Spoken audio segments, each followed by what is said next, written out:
Well, good morning. Can everybody see me all right? No, I haven't shrunk any. I'm still 6'7". Matt was talking about I would preach here the year he was born. Actually, one of the first Sundays, maybe the very first Sunday that I preached here, when I was looking to Norm and I to move up from Hillsboro here, it was May the 13th, 1973. And I remember that because Kenny was born May 14th, 1973. And in fact, Norman had gone into labor that morning. I come to preach, but being committed to preaching, I just left her in Wilmington and came on up here and preached. What a good husband, huh? So we will never forget that. Matt, your comment kind of reminded me, I went to hear Harold Comer preach one time. Some of you know Bud Comer. Or he went to hear me preach one time, rather. And I looked out and saw in the audience. I thought I'd have a little fun with him. And I said, well, sure it's good to see Brother Comer in the audience. I said, I remember when I was just a little child and my daddy used to come here to church. And so, he went out the door and said, I think you exaggerated that just a little. He said, first of all, you were a little, okay? And he said, secondly, I think you were actually a teenager when you come here. And that was probably right. But I don't think that's exaggerated. I'm sure that's probably right. When you were born, when you were here. Good to be back. And good to see everybody. We have known all those many years, some 40 years ago, and to make new friends and to see some of you for the first time and get to know you. So it's just a real pleasure.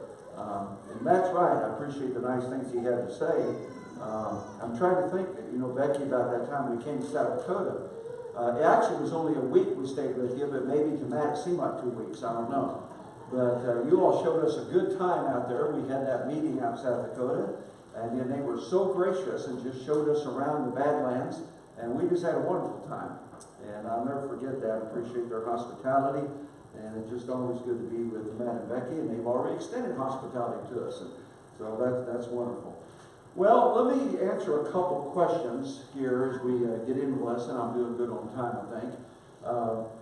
One, if you notice my wife, Norma Jean, she's sporting some new footwear, on her right foot especially. And so if you haven't noticed that, when we were at our son Kenny's house a couple of weeks ago, she missed a couple of the steps coming down the stairs and toppled over and twisted her ankle really bad. And didn't break it, fortunately. And the unfortunate thing is, April's now a doctor, if you haven't heard. So as soon as she woke up, I said, well, April, you got your first patient in the morning. And so she determined it wasn't broken. But anyway, she's got it wrapped and a boot on it. So she won't be moving around like her normal flighty preacher's wife self, or running around all over the place, hugging people and talking to people. So she's on the back seat. You go back and see her. She'd love to see you and hug your neck, I'm sure. The other thing I need to clarify, because people have been asking me this now the past several weeks, I've already had it asked since I've been here, well, where are you living now? Or some version of that, or where's home base for you, or where are you preaching now? And all of the answers to those kinds of questions are right here in Kettering. You go, huh? Well, if you haven't heard, Norma and I moved from Texas, and I stepped back from full-time work around Memorial Day, and we've been traveling ever since. And so we got us an SUV and everything we want to travel with. We've got that SUV, and so we have spent actually most of the time, 2 months of the time in Canada, where I was working with some churches in Ontario and the Niagara region of Ontario. And then we came back and went on our 50th wedding anniversary trip on a cruise, and then been holding meetings, been back to Florida, and been to the Blue Ridge Mountains, preached in North Carolina last week. And I'm here this week, and I'm preaching in Cosby, Tennessee the next week. And then the first Sunday in November, I'm preaching at Henderson Boulevard in Tampa. And then we're preaching in St. Pete. And then I'm preaching in December a couple times in Crystal River, Florida. And in the month of January, we're going to spend a whole month in Fort Lauderdale with the McAllisters. Not living with them, but down there close to them. And Steve's asked me to preach down there for the month and give him a little sabbatical for that month. And so that's what we're doing. We're just going wherever we are able to help out a little bit and enjoy traveling and enjoy sharing the word. So That may confuse some people even more that you could actually do that, but that is what we're doing. So we're glad to have our time here in Kettering and to be with you all and to be able to share the Word. As I was thinking about this morning's lesson, and I was thinking about an illustration I sometimes use that came to life to me on this trip to the Mediterranean. We flew into Athens and embarked there on a 2-week cruise and disembarked in Rome. And when we were on the cruise, in fact, before we got to Rome, we toured Florence and Pisa. And we went to Florence, we got to see Michelangelo's great sculpture of David and some of his other works. And then when we got to Rome, took a tour of the Vatican and the Sistine Chapel. And you know, the Pope asked Michelangelo to paint the Sistine Chapel, and he really didn't want to do it because he considered himself, and he was a sculptor, and really didn't consider himself a painter, but the Pope insisted. And in the 1500s, you didn't say no to the Pope if you wanted to have long life and see good days. So Michelangelo agreed to paint the Sistine Chapel. And from 1508 to 1512, while he was in his 30s, he painted the Sistine Chapel, and it was quite a project.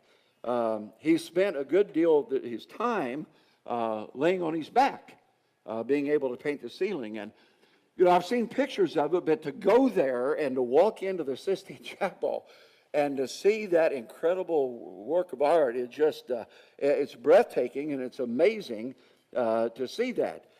It is said that during that 4-year period that he damaged his eyesight and really wore him down. At one point, Michelangelo is quoted as saying, after 4 tortured years and more than over 400 life-size figures, he said, I felt as old and weary as Jeremiah. I was only 37 years old, and friends did not recognize the old man that I had become. Incredible project when you look at all of those different scenes.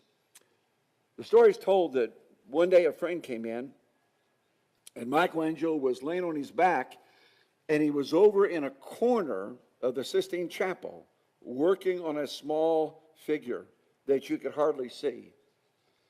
And his friend said to him, why are you working so diligently back there in that corner to get that perfect when no one will ever see it?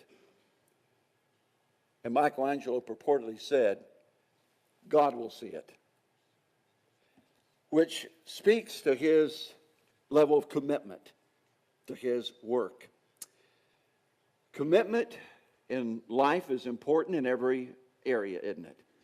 In the sports arena, in the business world, in our marriage relationships, in our spiritual relationship with the Lord. And so as we think about pressing on toward the prize, I want us to begin by thinking about commitment and refocusing our commitment.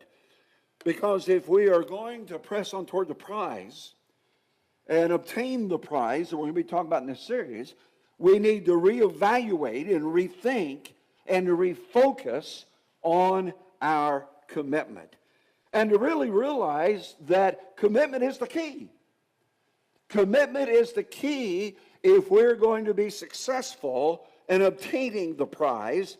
And through whatever obstacles and challenges, we'll talk about some of those in the next lesson, that we face, that we might stay on course to obtain the prize. You've got to stay committed. That's the key to pressing on. So that's what we want to look at for a little while in this Bible study lesson.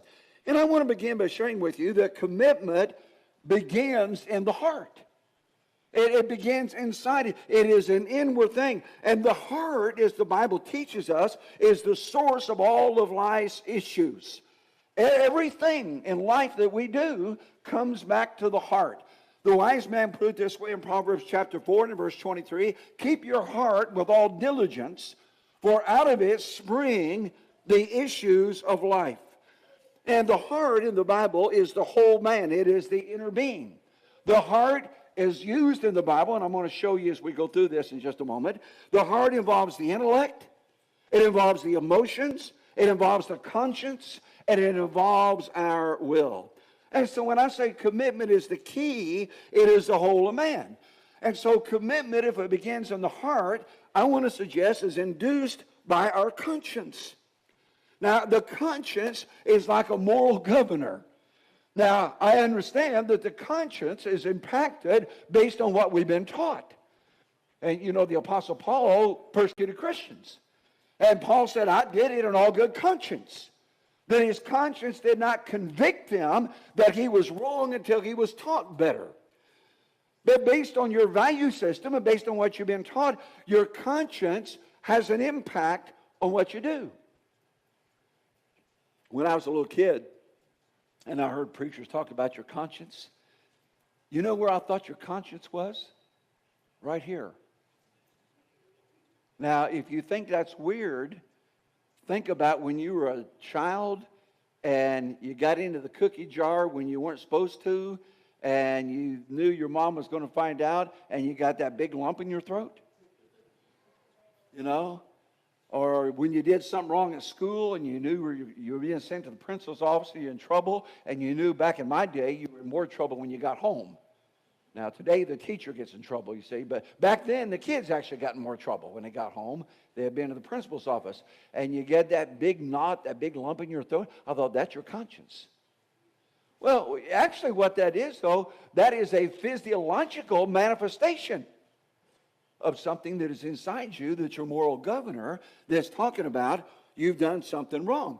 Those on the day of Pentecost, where it said they were cut to the heart, or they were pierced to the heart, when they heard Peter's preaching, and they were convinced and convicted that they had killed the Son of God.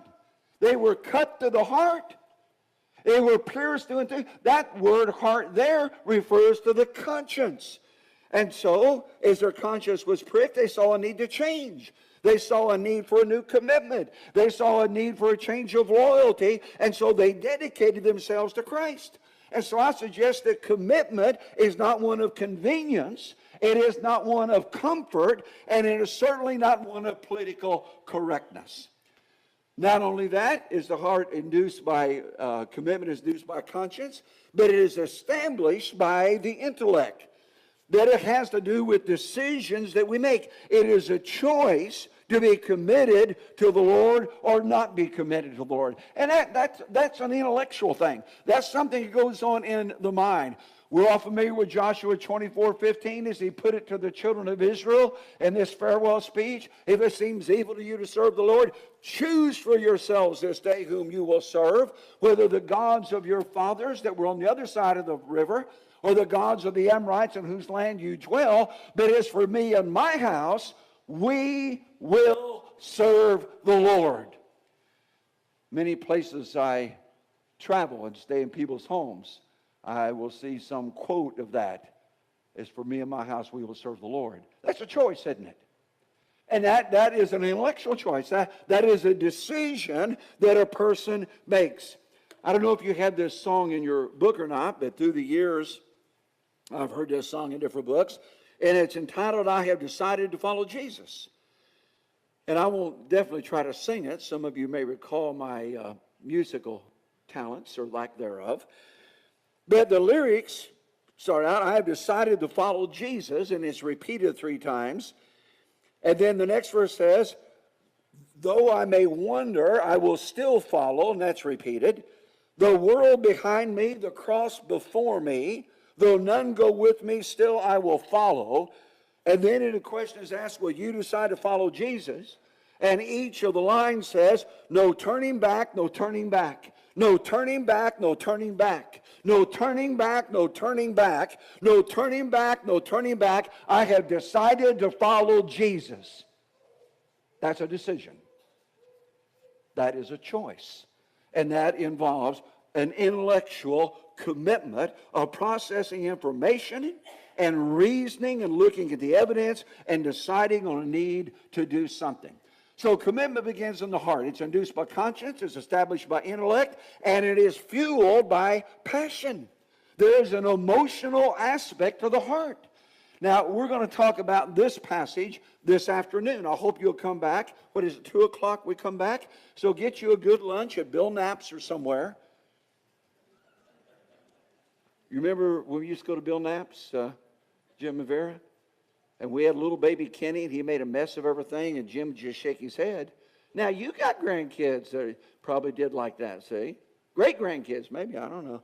But anyway, get you a good lunch and come back at 2 o'clock. We're going to talk about this passage in some detail. But for this time, I just want to talk about that we don't lose heart.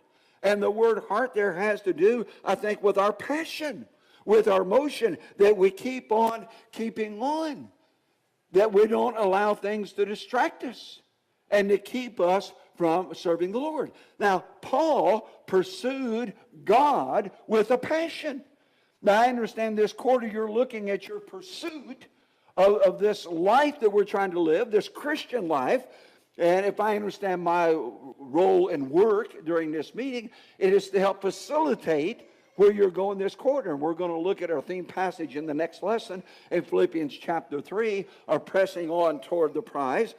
But just think about the passion that Paul possessed as he pursued a relationship with God. I'm just going to bullet these words from these passages. Paul said, I fight. I run. I press. I labor. I suffer. I strive. I persuade, and I commit. That's passion. That's feeling. That is emotion. And so when we think about commitment beginning in the heart, then it is fueled by the passion that we have. You know, I've been made aware, and I have been aware for some time of a number of you that have been around for a while. And I guess there's no shame in that. When you get to be 90 years old, I guess you ought to be ashamed of your age, right? Although we got a good friend in Florida, and she had turned 90, and she didn't like to talk about her age too much, Vera. And someone asked her, said, how old are you? And she had just turned 90. And Evelyn leaned forward and whispered in her, she said, and almost a stage whisper, she said, can you keep a secret? And the lady said, yes.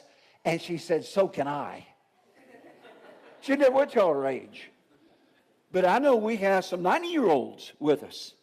And some that are not quite 90 that have been around a while. And I was thinking about you all yesterday. And I was thinking about this lesson. I was thinking about commitment.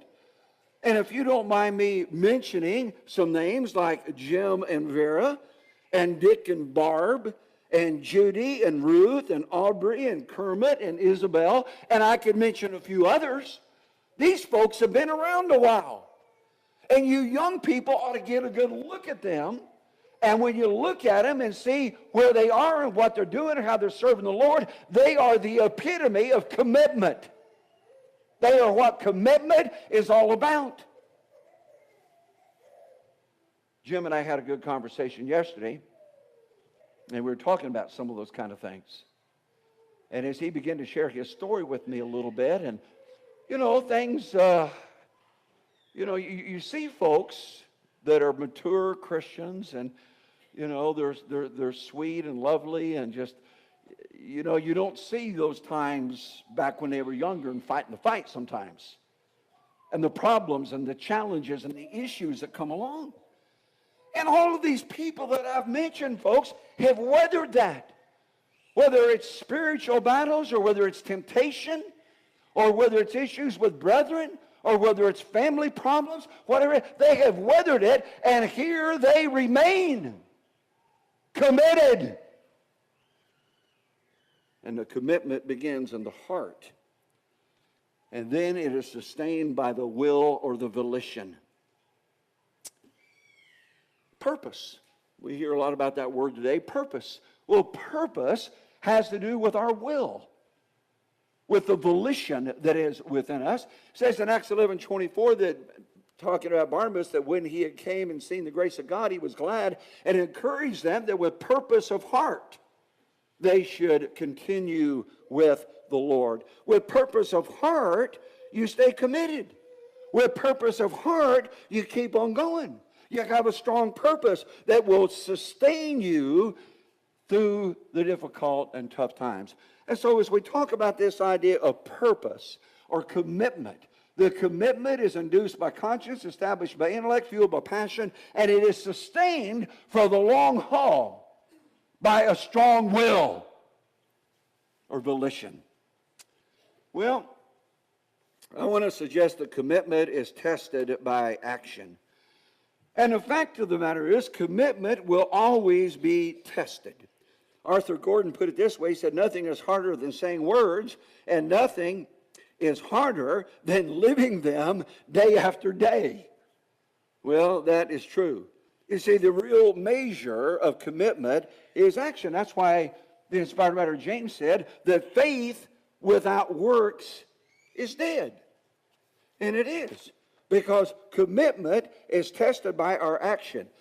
Someone told me about a fellow that was in a small rural community that was elected judge. And he had won a special runoff election for that judgeship. And it said during his acceptance speech, he got up and said this: I wish to thank the 424 people who promised to vote for me. I wish to thank the 316 people who said they did vote for me. And I wish to thank the 47 people who came out last Thursday to vote. And I wish to thank the 26 folks who actually did vote for me. Well, you know, there's one thing to say we're going to do something or promise someone something. It's quite another thing to follow through and be committed and do it, isn't it? And when I read that, whether that is a true story, it's apocryphal, I don't know. But it kind of reminds me of some folks that are Christians that make promises and they make claims. Commitment is going to be tested by our action. Now, let me give you a Bible example. It's found in the book of Daniel, and it's about Daniel. You remember Daniel was one of the Hebrews that was taken into Babylonian captivity. Nebuchadnezzar came into Jerusalem 586 BC and just destroyed Jerusalem. Daniel actually, with Shadrach, Meshach, and Abednego, was taken earlier than that and was one of the choice young men. And Babylon then fell to the Medes and the Persians. And Daniel continued to prosper under Darius, who was made king.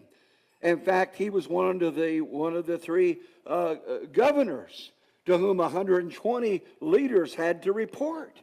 And it is in that position, you read in the book of Daniel, especially in chapter 6 and in verse 3, that he distinguished himself. And the king actually thought about placing Daniel over the entire region. Well, he was a Hebrew. Well, you know, human nature being what it is, this caused some jealousy among the natives of the land there, among the Medes and the Persians. And the other two governors were among some of the leaders that answered to Daniel. And so they tried to find something wrong with him. Well, they tried to find some malfeasance of duty, and they couldn't find it. They tried to see some corruption in the way that he dealt with things. They couldn't find it. They tried to find some flaw in Daniel's character, and they couldn't find it, or in his leadership. And so the only way they thought they could trip up Daniel was in the area of his faith.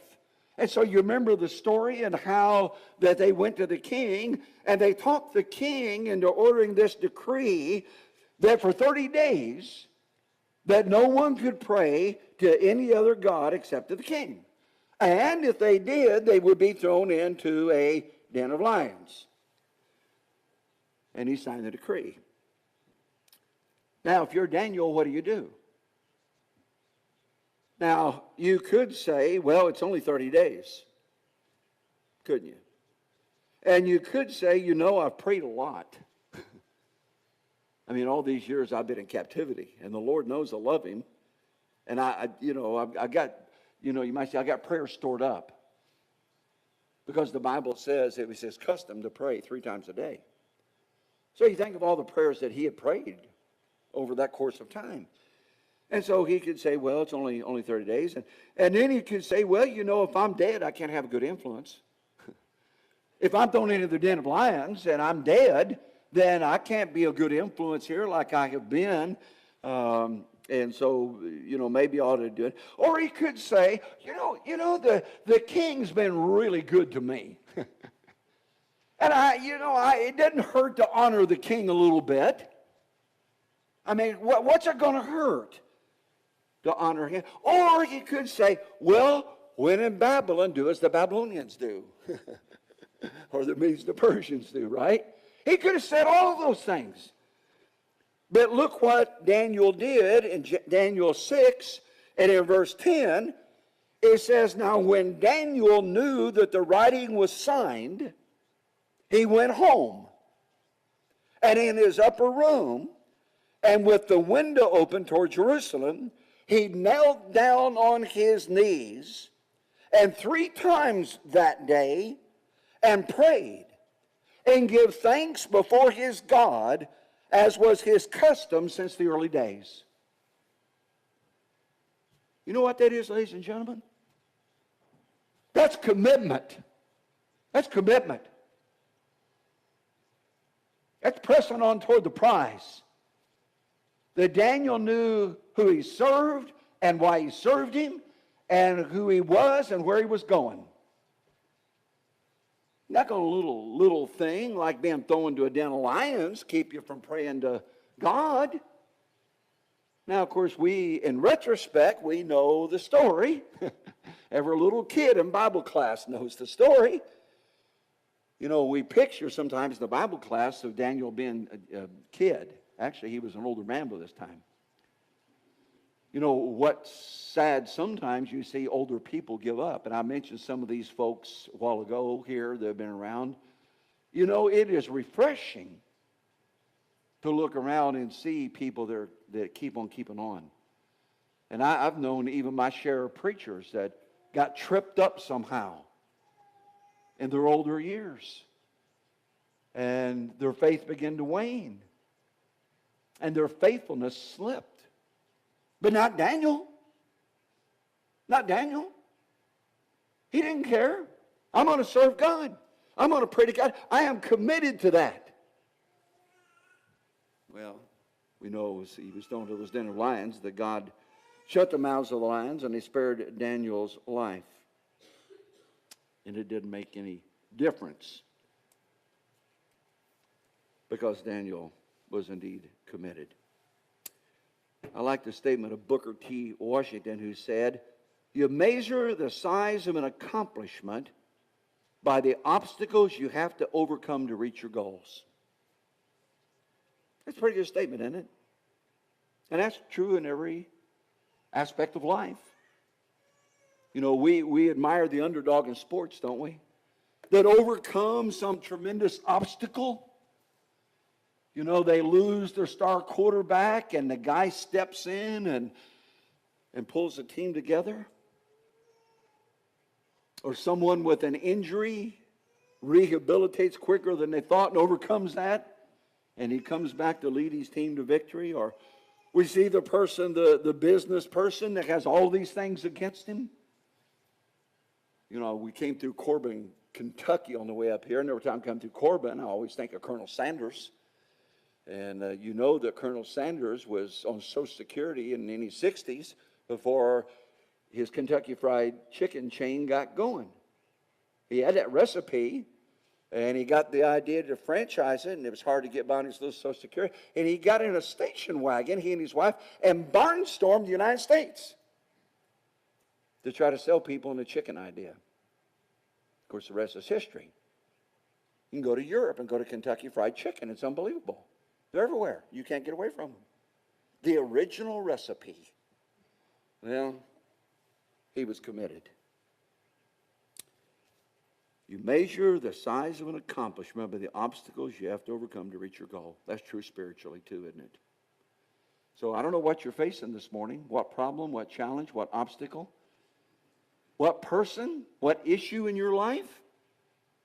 But you got to keep on going. And commitment propels you to do that. Commitment is tested by action. Let me share with you what Jesus had to say about commitment. I don't have this on the PowerPoint, so if you'd like to turn your Bibles to Luke chapter 14. Then Luke talks to us, Jesus talks to us a little bit about the idea of commitment in this passage. Listen to some of the things that he says here about commitment.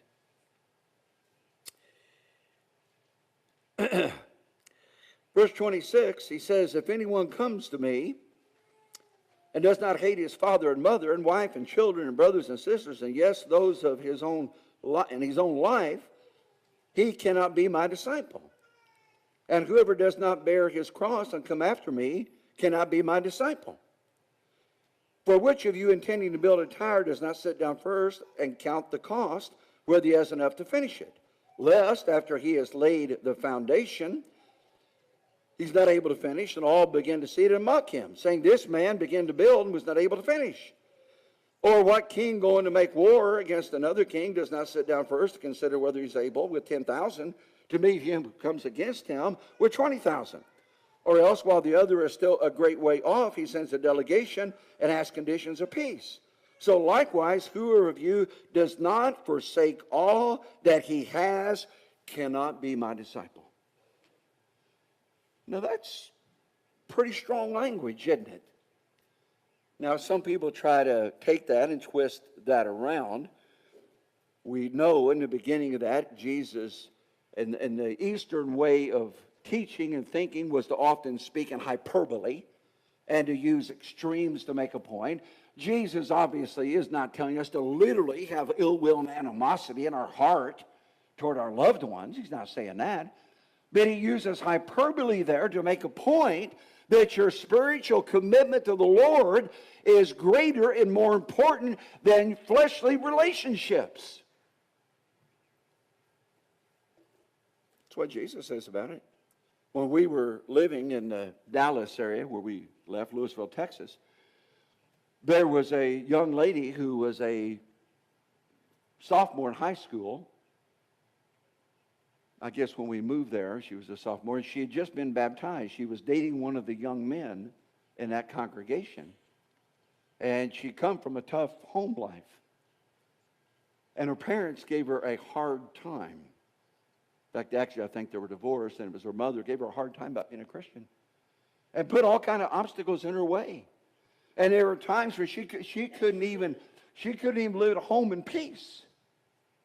And would live with different members. And it was so much so that the day she turned 18, she moved out of her mother's house and moved in with our neighbors who were members of the church where I was preaching there at West Main.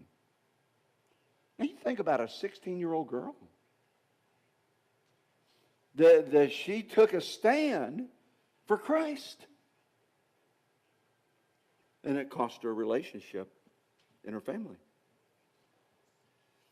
I've known of people being disowned. I don't have time to tell this story, but when we were in Rome, we learned of the man that was responsible for a great deal of the work in Rome and for the churches. There are many, many people converted that was from a wealthy family. I mean really wealthy and connected. And when he understood the gospel and was converted to Christ, he was not only disowned by his family, but was cut out of the will. It not only cost him a relationship that he had with his family, it cost him a fortune. Physically, materially, monetarily, a fortune. It's commitment, isn't it? That's what Jesus is talking about. That kind of commitment. Well, commitment is tested by action. It is seen in what we actually do, what we really value, and what we prioritize in our lives. You want to see what a man's committed to? I heard a fellow at a seminar say years ago that you want to test someone's commitment, there are two things. One, you look in his checkbook, and then secondly, you look in his calendar. And you think about that, folks. That's kind of where the rubber meets the road, isn't it? You look in your checkbook, and where you spend your money on. What kind of check are you writing to things that matter, that make a difference? This morning when the plate is passed, or other good works that you can support and do good with. Tells you something. And then what's he doing with his time? What's in his calendar? What's in his schedule? What's important to him? You can test a lot about commitment. And when you look at those two things. You're going to be tested when you make a commitment. And the test requires you to do something, not just believe something. And that's where we're going in this series. We're talking about pressing toward the prize, and we're going to get into that the next lesson. But before we get there, this is a prerequisite. We've all, every one of us, ladies and gentlemen, need to really re-examine and refocus our commitment. So I want to suggest the commitment opens the door to achievement. Now, this is true in athletics. And being here in the Buckeye State, I got a good kind of picture there. As you kind of look at that closely and can see. But success in every endeavor of life requires that commitment.